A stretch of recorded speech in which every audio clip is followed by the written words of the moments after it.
Bismillahirrahmanirrahim. Innal hamdalillah nahmaduhu wa nasta'inuhu wa nastaghfiruh wa na'udzu billahi min shururi anfusina wa min sayyiati a'malina. May yahdihillahu fala mudhillalah wa may yudlil fala hadiyalah. Wa asyhadu an la ilaha illallah wahdahu la syarikalah wa asyhadu anna nabiyyana Muhammadan abduhu wa rasuluh. Allahumma shalli wa sallim wa barik ala nabiyyina Muhammad wa ala alihi wa ashabihi wa man ihtada bihaddihi wastanna bisunnatihi ila yaumiddin. Amma ba'd. Alhamdulillah, ikhlas kalian yang dirahmati oleh Allah Subhanahu wa taala, kaum muslimin di manapun berada yang menyaksikan siaran live ini. Ini insyaallah alhamdulillah Allah memberikan taufik kepada kita untuk melanjutkan kembali pelajaran sirah nabawiyah kita yang kita ambil dari kitab Ar-Rahiq Al-Makhtum, yang insyaallah pada pertemuan kali ini kita melanjutkan majelis sebelumnya, yang mana kita telah mulai membahas kemarin keadaan bangsa Arab sebelum kelahirannya Nabi Muhammad sallallahu alaihi wasallam. Syekh Shafiyur Rahman Al-Mubarakfuri telah memberikan gambaran tentang wilayah Jaziratul Arab itu secara geografis. Dia berbatasan dengan negeri-negeri mana saja. Pada saat itu negeri apa saja yang memegang kendali peranan di dunia ini. Ada dua kutub pada saat itu, yaitu Romawi di wilayah barat Jazirah Arab, dan kemudian Persia yang berada di wilayah timur Jazirah Arab. Dua negeri tersebut adalah imperium besar dengan peradaban yang besar, sementara orang-orang Arab itu hidup di wilayah Jazirah Arab yang jauh dari jangkauan peradaban dunia. Kenapa? Secara geografis dan topologi wilayah itu kemarin sudah dijelaskan oleh Syekh Shafiyur Rahman Al-Mubarakfuri bahwasanya wilayah Jazirah Arab itu dikelilingi oleh harrah, bukit-bukit berbatu, yang mana orang-orang kalau mau menjangkau daerah tersebut melalui medan-medan yang sulit. Artinya bagi imperium manapun untuk menguasai wilayah tersebut nggak ada gunanya gitu loh. Buat apa keuntungannya? Oleh karena itu mereka yang tinggal di sana itu jauh dari peradaban dunia, dan begitulah kenyataannya bangsa Arab pada saat itu menghuni wilayah-wilayah Jazirah Arab itu yang kering, tandus, dibatasi oleh wilayah-wilayah berbatu yang keras. Tempat hidup mereka itu bergantung pada sumber air. Ketika sumber air ada, mereka menetap di situ dan membuat perkampungan. Kalau sumber airnya nanti habis, mereka berpetualang lagi untuk mencari sumber-sumber air yang lain. Nah, kemudian kemarin juga sudah kita bahas bahwasanya bangsa Arab, para ahli sejarah itu membagi bangsa Arab itu kepada tiga bagian besar yang sudah kita baca kemarin. Al-Arab Al-Ba'idah, yaitu Arab yang kuno, Arab yang lama banget, dan ini sudah punah, tidak ada lagi. Allah Subhanahu wa taala hancurkan di antara bangsa Arab yang kuno itu adalah bangsa Ad dengan Tsamud, yang mereka mendustakan agama Allah Subhanahu wa taala, maka Allah hancurkan, luluh lantahkan mereka, dan tidak ada lagi kelanjutan dari keturunan-keturunan mereka. Nah, hanya saja secara ideologi gitu kan, setiap bangsa, setiap kelompok, setiap kesesatan itu pewarisnya akan ada terus, meskipun secara biologis nanti nggak ada penerusnya, nggak ada pelanjutnya. Bangsa Ad dengan bangsa Tsamud itu yang menentang Allah Subhanahu wa taala, mengingkari Allah Subhanahu wa taala. Secara ideologis nanti ada saja kaum-kaum yang Allah Subhanahu wa taala takdirkan nanti dia akan menentang dan membangkang terhadap aturan-aturan Allah Subhanahu wa taala. Ini tadi Al-Arab Al-Ba'idah sudah punah, nggak ada lagi kelanjutan keturunan mereka.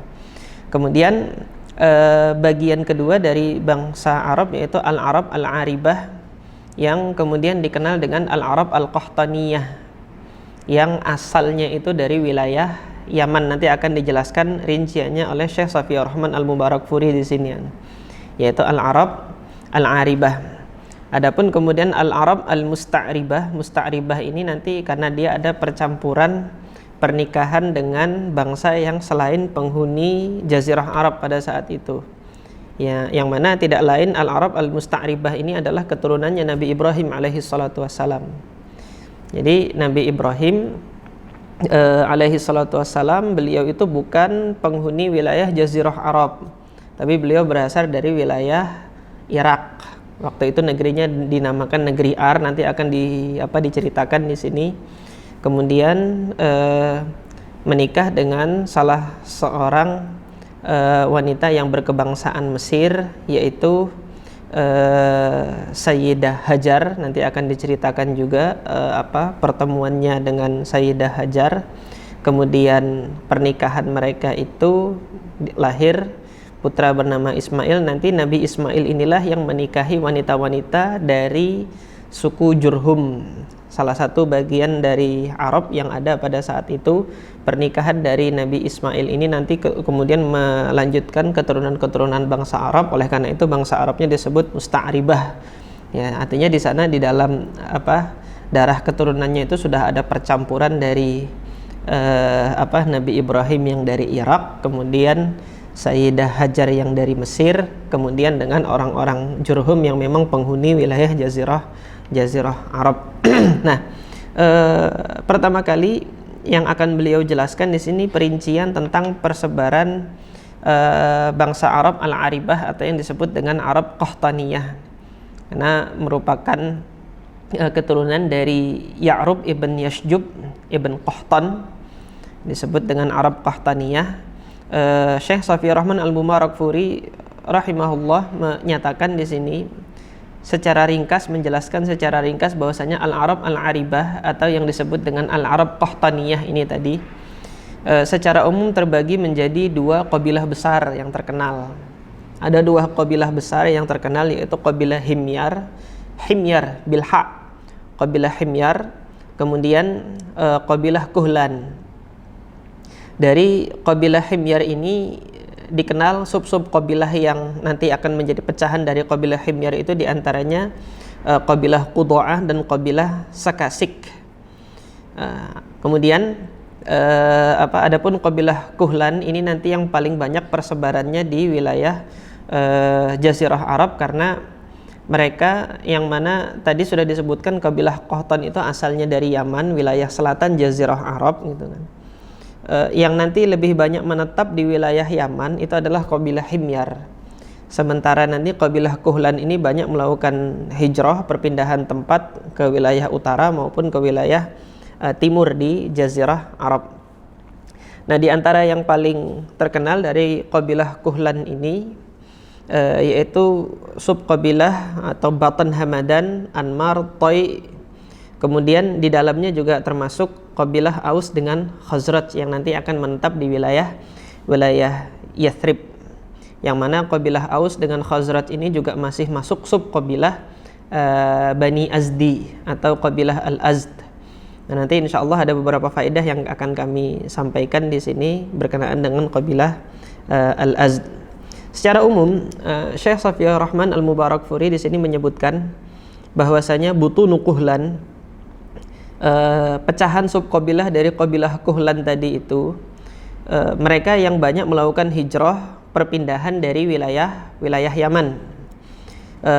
Syekh Shafiyur Rahman Al-Mubarakfuri mengatakan wahajarat butunu Kuhlan 'anil Yaman wantasyarat fi anha'il jazirah. Mereka itu hijrah dari Yaman dan menyebar ke berbagai wilayah yang ada di Jazirah Arab.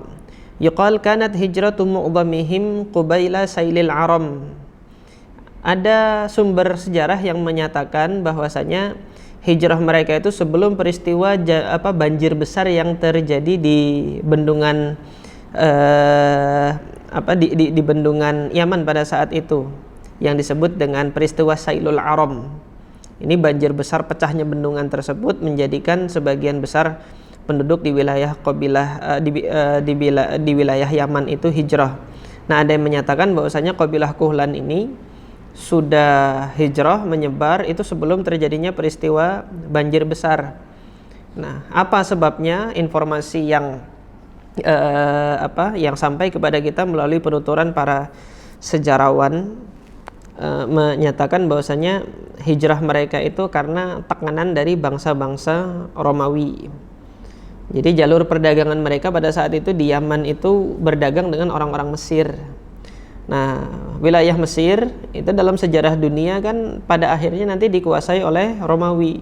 Ketika orang-orang Romawi sudah menguasai Mesir, jalur perdagangannya itu dikuasai oleh orang Romawi, maka orang-orang Arab yang berada di Yaman, dalam hal ini kabilah Kuhlan ini, terdesak mata pencaharian dan ekonomi mereka hingga mereka tidak bisa lagi ke Mesir, hingga mencari jalur-jalur perdagangan baru yang melewati wilayah timur untuk ke Irak. Ini nanti yang menjadikan mereka menyebar ke wilayah timur, kemudian ke utaranya lagi ya. Nah, ini sumber sejarah. Tapi banyak pendapat-pendapat yang lain menyatakan kenapa kok mereka itu sampai hijrah. Ada pula kemungkinan yang menyatakan bahwasanya Himyar dengan Kuhlan ini juga saling bersaing, hingga ketika kalah persaingan kabilah Kuhlan, dia harus menyingkir dari wilayah Yaman, sehingga wilayah Yaman itu lebih banyak didominasi oleh kabilah Himyar pada saat itu. Nah, secara singkat, kabilah Kuhlan ini yang terbesar itu nanti ada empat subkabilah yang dituturkan oleh Syekh Safi Rahman Al-Mubarakfuri dalam kitabnya ini, yang mana nanti dari 4 kabilah ini ada yang punya hubungan nanti dengan sejarah yang akan kita baca di kehidupan Nabi Muhammad SAW. Subkabilah pertama dari kabilah Kuhlan yang tadi merupakan saingan dari kabilah Himyar ini tadi gitu kan, yaitu kabilah Al-Azd. Kabilah Al-Azd ini nanti dari kabilah Al-Azd inilah yang akan lahir nanti suku Aus dan Khazraj yang akan menetapi di wilayah Yathrib di Madinah, yang nanti akan menjadi kaum muslimin yang dikenal dengan kelompok Ansor, yang Allah namakan mereka sebagai Ansor. Nah, ini di kabilah Al-Azd. Kabilah Al-Azd ini kan tadi aslinya di Yaman, kemudian hijrah tadi, yang dia merupakan subkabilah dari kabilah Kuhlan. Hijrahnya kabilah Kuhlan ini termasuk di dalamnya kabilah Al-Azd. Ketika mereka hijrah, keturunan dari kabilah Al-Azd ini diantaranya adalah Tha'labah ibn Amr. Tha'labah ibn Amr inilah nanti yang anak-anak mereka itu, ada di antara anak mereka cucu-cucu mereka itu Aus dan Khazraj itu tadi ya. Nah, sebagai faedah sini juga saya sampaikan berkenaan dengan Al-Imam Muhammad ibn Idris Asy-Syafi'i rahimahullah. Sebagian pakar biografi atau pakar ilmu rijal itu menyebutkan bahwasanya Imam Syafi'i itu lahirnya di Yaman. Pakar yang lainnya menyebutkan bahwasanya Imam Syafi'i itu lahir di Gaza, Palestina. Nah, dan pendapat ini dua-duanya sama-sama kuat jika dilihat dari sudut pandang periwayatan sanadnya gitu loh. Sama-sama benar kalau dilihat dari sudut pandang periwayatan sanad. Nah, bagaimana mengkompromikannya? Ternyata ketika dikompromikan, ditelusuri lebih lanjut, Al-Imam Asy-Syafi'i rahimahullah itu memang lahir di kampung ibunya. Beliau lahir di kampung ibunya itu dari kabilah Bani Azdi ini tadi, Al-Azd. Kabilah Al-Azd yang pecahan kabilahnya itu sudah hijrah ke wilayah utara. Nah, Al-Azd ini, kabilah Azd ini kebanyakan hijrahnya itu ke wilayah utara, makanya ada yang menetap di Hijaz, ada yang melanjutkan terus ke utara sampai ke Syam.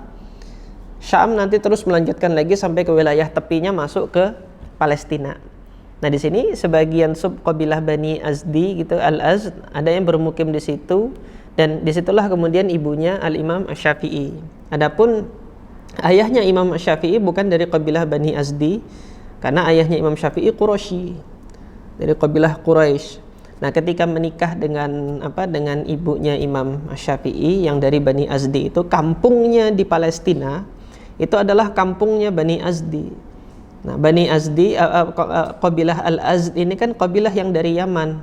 Oleh karena itu sebagian pakar biografi itu ketika menyatakan Imam Syafi'i lahir di Yaman, benar, kampungnya orang-orang Yaman yang ada di Palestina, gitu kan, yaitu Bani Azdi itu tadi, kabilah Al-Azd. Secara geografis tempat wilayahnya di Palestina, maka terkompromikanlah dua riwayat ini yang menyatakan Imam Syafi'i itu lahir di mana? Lahir di Palestina, dengan Imam Syafi'i yang lahir di Yaman. Dua-duanya benar. Pernyataan yang menyatakan Imam Syafi'i lahir di Yaman itu karena beliau lahir di kabilah Al-Azd yang merupakan kabilah yang asal usulnya dahulu dari Yaman, kemudian hijrah ke wilayah utara, salah satunya bermukim di wilayah Palestina pada saat itu. Nah, ini untuk kabilah Al-Azd, yaitu kabilah yang pertama yang mana nanti lahir dari keturunan mereka itu Aus dan Khazraj. Kemudian kabilah yang kedua yang disebutkan oleh Syekh Safi Rahman Al-Mubarakfuri adalah kabilah Lakhm dan kabilah Judham, yang mana kabilah Lakhm ini banyak berpindah nanti ke wilayah timur. Dia ke wilayah timur, kemudian ke utara mendekati wilayah Irak. Kalau yang tadi kan utara, Hijaz yang wilayah barat. Jadi nanti terus ke utara sana, berhentinya di wilayah Syam sampai kemudian kepada Palestina. Kabilah yang ketiga yang juga disebutkan oleh Syekh Safi Rahman di sini, yang merupakan sub kabilah dari Kuhlan yang melakukan hijrah. Persebarannya itu yaitu yang ketiga ini kabilah Bani Tai. Mereka sama mengikuti jalur hijrahnya kabilah Al-Azd ke wilayah utara, gitu kan. Mengikuti jalur hijrahnya kabilah Al-Azd. Dan kemudian kabilah yang keempat yang disebutkan oleh Syekh Safi Rahman Al-Mubarakfuri di sini adalah kabilah Kindah. Kabilah Kindah masih merupakan sub kabilah dari kabilah Kuhlan. Hijrahnya mereka ini ke Yaman yang lebih selatan lagi, yaitu Hadramaut. Sebelumnya mereka berhijrah ke wilayah Bahrain yang berada di wilayah Teluk Persia, tapi di sana ada tekanan dari orang-orang yang bermukim di sana hingga mereka kemudian tertekan dan akhirnya mereka ke Hadramaut. Nanti sampai di Hadramaut mereka juga mendapati perlakuan yang sama dari penghuni sebelumnya, gitu kan, hingga tertekan lagi. Akhirnya mereka pada akhirnya nanti menetap di wilayah Najd. Kabilah Kindah ini nanti banyak menetap di wilayah Najd. Najd itu sekarang wilayah Riyadh, ibu kotanya Arab Saudi pada saat ini. Nah, ini yang berkenaan dengan apa? Dengan kabilah Bani Kuhlan, yang mana Bani Kuhlan ini tadi merupakan Arab Qahtaniyah, yaitu Arab Al-Aribah, bukan Arab Al-Musta'ribah. Persebarannya tadi kurang lebih seperti ini. Nah, disebutkan oleh Syekh Safi Rahman Al-Mubarakfuri karena tadi ada sebagian dari kabilah-kabilah ini nanti yang akan bersinggungan dengan kehidupannya Nabi SAW, yaitu kabilah Aus dengan kabilah Khazraj yang mereka berasal dari Arab Qahtaniyah ini tadi. Kemudian Syekh Safi Rahman Al-Mubarakfuri rahimahullah menjelaskan setelah ini, yaitu penjelasan tentang Al-Arab Al-Musta'ribah, yaitu bangsa Arab yang ketiga tadi setelah Al-Arab Al-Aribah. Bangsa Arab yang ketiga ini Al-Arab Al-Musta'ribah, yang mana Syekh Safi Rahman Al-Mubarakfuri mengatakan di sini fa aslu jaddihimul a'la wa huwa sayyiduna Ibrahim alaihi salatu wassalam, yaitu Nabi Ibrahim alaihi salatu wassalam dialah kakek paling tertingginya itu, karena kakek tertingginya itu bukan asli orang Arab. Nabi Ibrahim orang Irak, min biladil Irak, kata beliau, min biladil Irak, min baldatin yuqalu laha Ar, ada satu kota namanya kota Ar. Letak kota ini ala syati al-gharbi min nahril Furat. Letak kota tersebut itu berada di tepi baratnya sungai Eufrat. Bil qurbi minal Kufah, masih dekat dengan kota Kufah pada saat ini. Nah, jadi asalnya Nabi Ibrahim dari sana, dan beliau bukan penghuni jazirah Arab pada asalnya. Kemudian yang dikisahkan, kisahnya yang ma'ruf di sini bahwasanya setelah Nabi Ibrahim alaihi salatu wassalam itu menghancurkan berhala-berhala di negerinya sendiri, beliau hijrah. Syekh Safi Rahman Al-Mubarakfuri mengatakan, wa ma'lumun anna Ibrahim alaihi salatu wassalam hajara minha ila Haran au Haran. Dari negerinya di Irak tersebut, Nabi Ibrahim hijrah ke wilayah Haran. Wilayah Haran berada di Syam. Wa minha ila Palestin, dari Haran kemudian Nabi Ibrahim menuju Palestin. Di Palestina itulah kemudian Nabi Ibrahim berdakwah. Fattakhadhaha qa'idatan li da'watihi. Menjadi pusat poros penyebaran dakwah tauhidnya Nabi Ibrahim alaihi salatu wassalam pada saat itu di Palestina. Wa kanat lahu jaulat fi arja'i hadhil bilad wa ghairiha. Nabi Ibrahim di sini melakukan beberapa rihlah untuk menyebarkan dakwah tauhid di wilayah Palestina itu. Wa qadima marratan ila Misra, sesekali datang ke Mesir. Wa qad hawala fir'aunu Misra kaidan wasu'an bi zaujatihi Sarah. Pada saat itu pemimpin Mesir yaitu Fir'aun ingin melakukan tindakan yang tidak senonoh terhadap istrinya Nabi Ibrahim yaitu Sayyidah Sarah. Walakinallaha radda kaidahu fi nahrihi, akan tetapi Allah Subhanahu wa taala mengembalikan tipu muslihatnya Fir'aun itu ke lehernya sendiri gitu loh. Wa arafa Fir'aun ma li Sarah minasilah al-qawiyyah billah. Di situ Fir'aun pada saat itu, Fir'aun Mesir pada saat itu mengetahui bahwasanya Sarah ini dia punya hubungan kedekatan dengan Allah Subhanahu wa taala. Maka Fir'aun kemudian menjadikan salah satu putrinya yang namanya Hajar untuk menjadi pelayannya Sarah. Nah, di sini para ahli sejarah memang ada perbedaan pendapat.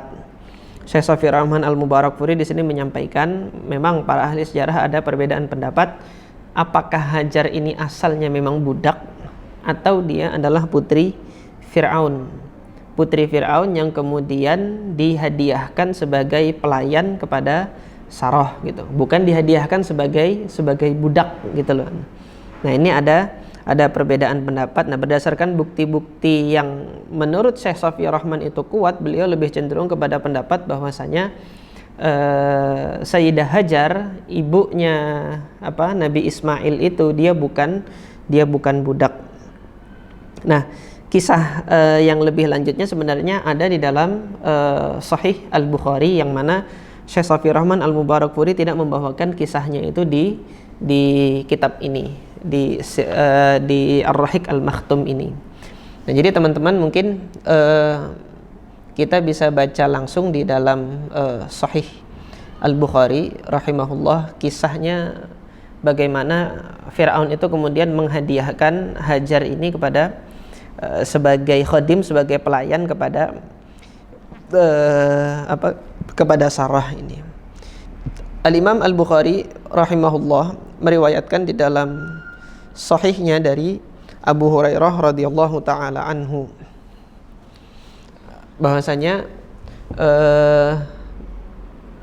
di sini Rasulullah sallallahu alaihi wasallam diriwayatkan dari Abu Hurairah radhiyallahu taala anhu qala, Abu Hurairah mengatakan, lam yakdzib Ibrahim alaihi salamu illa thalatha kadzibat. Nabi Ibrahim itu belum pernah berdusta kecuali 3 kali kedustaan. Sintaini minhunna fi dzatillahi azza wa jal, qauluhu inni saqim wa qauluhu bal fa'alahu kabiruhum hadza. Yang 2 dari 3 kedustaannya Nabi Ibrahim ini Allah Subhanahu wa taala sebutkan di dalam Al-Qur'an, yaitu ketika Nabi Ibrahim diajak kepada penyembahan berhalanya. Nabi Ibrahim ketika itu Allah ceritakan fanadhara nadratan wa qala inni saqim. Nabi Ibrahim melihat ke langit, kemudian Nabi Ibrahim mengatakan aku aku sakit gitu. Hingga orang-orang yang ada di Irak pada saat itu meyakini bahwasanya Nabi Ibrahim itu sudah sudah melihat ramalan tentang masa depannya, kalau dia pergi dia akan sakit. Itu yang diyakini oleh siapa? Diyakini oleh orang-orang Irak, penyembah berhala di Irak pada saat itu. Akan tetapi yang dilakukan oleh Nabi Ibrahim alaihi salatu wassalam, yang diyakini di dalam hatinya ketika mengatakan inni sakim, kalau saya nanti ikut tradisi penyembahan berhala itu, diajak oleh orang-orang tersebut gitu kan, maka Allah Subhanahu wa taala akan menyiksanya, dan ini akan menjadi suatu hal yang menyakitkan bagi beliau. Itu yang diyakini beliau. Tapi yang dipahami oleh orang Irak, para penyembah berhala di Irak pada saat itu bukan demikian. Nah, ini yang di dalam ilmu balaghah disebut dengan tauriyah. Apa yang dikatakan oleh seseorang kemudian berbeda dengan apa yang dia pahami oleh si pendengarnya. Nabi Ibrahim jujur di sini, tidak melakukan kedustaan.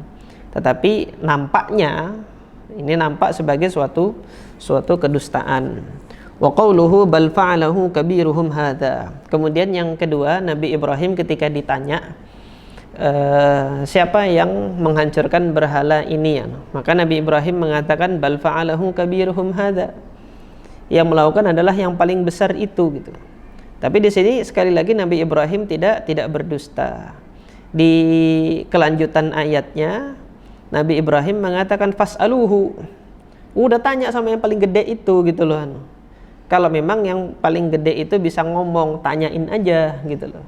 Jadi kelanjutannya demikian. Ini boleh jadi dilakukan yang besar itu gitu kan. Tanyain aja dia yang paling gede itu kalau dia memang bisa ngomong. Nah, di sini Nabi Ibrahim hakikatnya tidak melakukan kedustaan, tetapi dipahami oleh siapa? Dipahami oleh para penyembah berhala di Irak itu Nabi Ibrahim telah berdusta. Nah, yang yang ini itu kan dua disebutkan oleh Allah dalam Al-Quran, dan satunya lagi baru diceritakan dalam sunnah Nabi SAW yang diriwayatkan oleh Al-Imam Al-Bukhari di sini. Yaitu kapan? Ketika Nabi Ibrahim itu tadi ke Mesir gitu kan. Nah, di sini ketika Nabi Ibrahim itu ke Mesir gitu kan. Baina huwa dzata yaumin wa sarah in ata ala jabbarin minal jababirah faqila lahu innaha huna rajulan ma'ahum ra'atun min ahsanin nas. Jadi ketika masuk wilayah Mesir, anak buahnya Fir'aun Mesir itu mengatakan ini ada seorang laki-laki bersama dengan wanita yang paling cantik gitu kan. Fa arsala ilaihi fasa'alahu anha faqala man hadhihi. Maka ditanyakan kepada Nabi Ibrahim, siapa nih perempuan yang sama kamu? Nabi Ibrahim mengatakan qala ukhti. Dia adalah saudariku. Fa'ata Sarah, maka kemudian Nabi Ibrahim datang kepada Sarah mengatakan, ya Sarah, wahai Sarah, laisa ala wajhil ardi mu'minun ghairi wa ghairaki. Di muka bumi ini belum ada yang beriman kepada Allah Subhanahu wa taala kecuali saya dan kecuali kamu gitu. Kata Nabi Ibrahim. Wa inna hadza sa'alani. Ini orang ini nanya kepadaku. Fa akhbartuhu annaki ukhti. Aku kabarkan kepada mereka bahwasanya engkau ini adalah saudariku gitu kan. Fa arsala ilaiha. Maka kemudian nanti kalau dia datang kepada kamu, jawab sebagaimana yang aku katakan kepada mereka. Maka dibawalah si Sarah ini kepada Fir'aun itu tadi. Yang tadi oleh Syekh Safi Rahman Al-Mubarakfuri diceritakan fa'arada biha su'an. Ingin punya kehendak yang buruk terhadap Sarah ini tadi. Fa'arsala ilaiha falamma dakhalat alaihi dhahaba yatanawaluha biyadihi. Ketika sudah dibawa, Sarah ini menghadap kepada Fir'aun ini, melihat kecantikannya Sarah, langsung bernafsu untuk meraih Sarah. Dhahaba yatanawaluha, segera untuk meraih, mau mengambil, menarik Sarah biyadihi dengan tangannya. Fa'ukhida, langsung dia tertahan, kaku, beku, nggak bisa ngapa-ngapain. Ketika beku, kaku, nggak bisa gerak, nggak bisa apa gitu kan. Maka Fir'aun ini tadi mengatakan kepada Sarah, ud'illah li.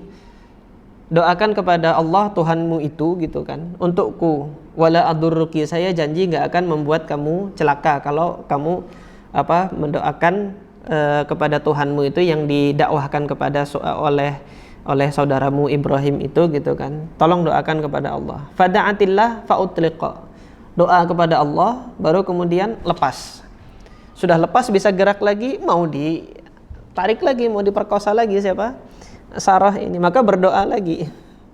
Ketika mau mengambil, beku lagi, fa ukhidha mithlaha au asyad, maka sama seperti sebelumnya bahkan lebih menyakitkan lagi gitu. Maka minta sekali lagi, ud'illah, tolong berdoa kepada Allah li, untukku agar melepaskan aku ini, wala adurruki, saya enggak akan mencelakakan kamu. Berapa kali sudah? 2 kali. Fada'at fa'utliqa, berdoa kemudian dibebaskan, dilepaskan. Fada'a ba'dha hajabatihi, maka kemudian Fir'aun ini tadi memanggil siapa? Anak buahnya dipanggil. Sudah 2 kali dia mencoba kayak gitu, malah yang keduanya kakunya itu tertahan lebih kuat lagi daripada yang sebelumnya. Ketika yang kedua ini sudah seperti ini, tahu bahwasanya ini orang bukan orang biasa, bukan manusia, maka dipanggil anak buahnya, kemudian ditanyakan, innakum lam ta'tuni bi insanin, kalian ini enggak membawakan manusia buat saya gitu. Innama ataitumuni bi syaitan, kalian ini bawa setan ke sini. Saya enggak bisa ngapa-ngapain ini. Tapi kata Fir'aunnya, setelah itu baru kemudian fa'akhdamaha Hajar, baru kemudian dijadikan Hajar ini sebagai pelayannya. Nah, di dalam riwayat Imam Bukhari ini tidak disebutkan Hajar ini siapa, apakah budaknya Fir'aun atau putrinya Fir'aun. Syekh Safiyur Rahman Al-Mubarakfuri ini mendapati informasi dari literatur yang lain bahwasanya Hajar ini adalah salah satu dari putrinya Fir'aun, sebagai bentuk penghormatan dia terhadap Sarah, karena memang Sarah ini dia lihat dia bukan manusia biasa, begitu berdoa langsung dikabulkan, dia punya hubungan alaqah yang kuat dengan sang pencipta, nggak berani kemudian Fir'aun, maka dihadiahkanlah Hajar ini. Nah, status Hajar ini, apakah dia dari keturunan Fir'aun, apakah dia dari budak, ini isyaratnya itu lebih kuat bahwasanya memang Hajar ini memang keturunannya Fir'aun gitu loh, orang asli Mesir, bukan budak. Dan ini kita dapati di dalam riwayat Al-Imam Muslim rahimahullah, bahwasanya ketika Nabi SAW mengatakan kepada kaum muslimin, sataftahuna Misra, kelak nanti Mesir itu akan dibebaskan, wa hiya ardun yusamma fiha al-qirat, ini nanti wilayah ini dinamakan Qirat, fastausu bi ahliha khairan, kata Nabi Muhammad kepada kaum muslimin, kepada kita semua, nanti perlakukanlah penduduknya itu dengan baik. Pegang wasiatku ini, aku wasiatkan kepada kalian untuk memperlakukan penduduknya itu dengan baik. Kenapa? Fa inna lahum dhimmatan wa rahima, kalian itu punya hubungan silaturrahim dengan mereka. Kenapa? Karena ibunya orang-orang Arab dari Quraisy itu dari Hajar gitu loh, yang mana Hajar adalah orang Mesir asli. Nah, ini menunjukkan bahwasanya isyarat Hajar ini dia bukan budak, dan dia adalah putrinya Fir'aun. Riwayat inilah yang oleh Syekh Safiyur Rahman Al-Mubarakfuri itu dikuatkan sebagai riwayat tentang status Sarah itu dia bukan budak. Sampai di sini mungkin kita cukupkan pembahasannya sampai di sini mengenai mengenai asal usul nanti kabilah Quraisy itu. Kita mulai dari pertemuan Nabi Ibrahim ini nanti dengan Sarah, dengan Hajar, dan insya Allah nanti pada pertemuan selanjutnya pekan yang akan datang kita akan melihat kisah setelah menikahnya Nabi Ibrahim dengan Hajar, dan apa yang terjadi dengan Nabi Ismail pada saat itu, kemudian pertemuan Nabi Ismail dengan kabilah Jurhum, hingga lahir dari keturunan beliau itu kabilah Kinanah, kemudian dari Kinanah itu lahir Quraisy, dan dari Quraisy itu ada Bani Hashim, dari Bani Hashim kemudian Allah pilihkan Nabi kita Sayyiduna Muhammad sallallahu alaihi wasallam. Ini yang dapat kami sampaikan pada kesempatan pertemuan kali ini. Mudah-mudahan Allah Subhanahu wa taala memberikan taufik hingga kita bisa melanjutkan pembelajaran kita. Subhanakallahumma rabbana wa bihamdika asyhadu an la ilaha illa anta astaghfiruka wa atubu ilaik. Assalamualaikum warahmatullahi wabarakatuh.